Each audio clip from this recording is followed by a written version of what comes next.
So before we start the video, I'd like to ask you guys to please consider subscribing to the channel and liking the video, as it helps the channel grow. So, let's get into it. Alright, Ryan Poles has made the decision. We now have a new head coach. His name is Matt Eberflus. As I've mentioned before, he was a finalist with Jim Caldwell and Dan Quinn, but clearly the Bears organization saw fit to hire Eberflus as their new head coach. In this video, I'm going to give you all my thoughts about the hire and going on things that he brings to the team. So, without further ado, let's get into it. What's up, guys? KT here, back at it with another video, back at it with another Bears offseason video. Real quickly, I want to go in on this head coaching hire. First thoughts that comes to mind is that this guy is going to bring a lot of intensity to the team. He's going to preach effort, he's going to preach intensity. That's the first thing Matt Eberflus brings to the team. That's the first thing I read when I searched him up, is that he brings a lot of intensity and he puts a lot of effort on defense and taking away the ball and just giving your overall effort on the field. He is a defensive coach. He is a former defensive coordinator for the Indianapolis Colts. And before everybody gets their panties in a bunch and starts whining about it, because I do see people trying to make the narrative fit their narrative so they can have something to complain about, they're using the Jacksonville game against him. Now, is it part of his fault they lost that game? Absolutely. But is it all his?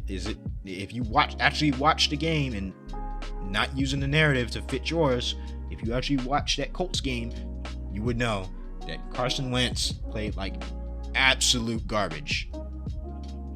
The Colts offense played like absolute garbage that day, and that's the reason they fell out of the playoffs. They only scored 11 points. Defense was out there way too much. So whenever a defense is out there way too much, they get tired. Now, what Eberflus brings to the table is he's going to bring a defensive-minded style. I'm not opposed to that. You don't always need. And the concern right now is that is he the right coach for Justin Fields? That remains to be seen. But you know what? I'm going to use this example real quickly before I move on. Is that you don't need an offensive-minded coach to develop a quarterback. One, this head coaching, the reason he was hired as head coach is to not run offense, was to not run, offensive schemes. And while it is a part of head coaching, it's not the main priority. The thing with this hire is that he brings a lot of intensity, right? He's a defensive-minded coach. Don't you guys, use your brains and, have an open mind. Don't you think that they're going to hire an actual offensive coordinator? If he's clearly a defensive-minded coach, do you really think they're going to let him call plays? Honestly, do you really think they're just going to let him come in and run his offense? A defensive-minded coach running offense. Use your heads, guys. They're going to hire an offensive coordinator. It's not even been a day yet. People are already on his back and are already on the organization's back. And we don't even have a full offensive staff. You don't have an offense coordinator. We don't have a QB coach. We don't have an offensive line coordinator.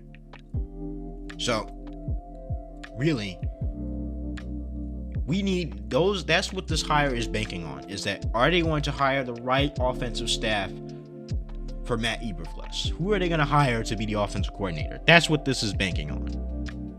I know people are tired of the defensive style of play we play every single year, but just because he's been hired as a defensive-minded coach does not mean he's going to be calling plays, does not mean we're going to have the worst offense in the league.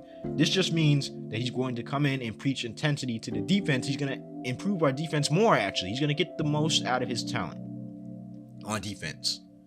He's just the head coach. What you want in a head coach is for them to prepare the players and help them bring effort to the team. Everything else can be handled by the coordinators. When the time comes, the coordinators are ultimately the ones that are going to be calling the plays. Unless you have a situation like Matt Nagy, which this guy seems the exact opposite of Matt Nagy. So, with that being said, he's always preached intensity. Toughness is his motto, and he's considered a great leader of men. Now, correct me if I'm wrong, but the Bears have been a soft team for a while. They play soft on most nights, on most days, on most games. You see a lot of missed tackles, lack of effort. And this hire combined with Ryan Poles, this should make for a much more physical team. Now, Jeremy Layden said this first. I'm just, putting my own spin on it. But this, and he's right. Too many years we see the same thing over and over again. The team can't tackle. They're giving very low effort on both sides of the ball. Especially last year, there was a lot of instances where guys wouldn't want to tackle, or guys wouldn't run routes correctly, or they would give up on routes too early. They wouldn't block for their quarterback. What Eberflus is going to bring is intensity. He's going to hold players accountable, which is a big part of being a head coach. If the players do not respect you, respect goes both ways.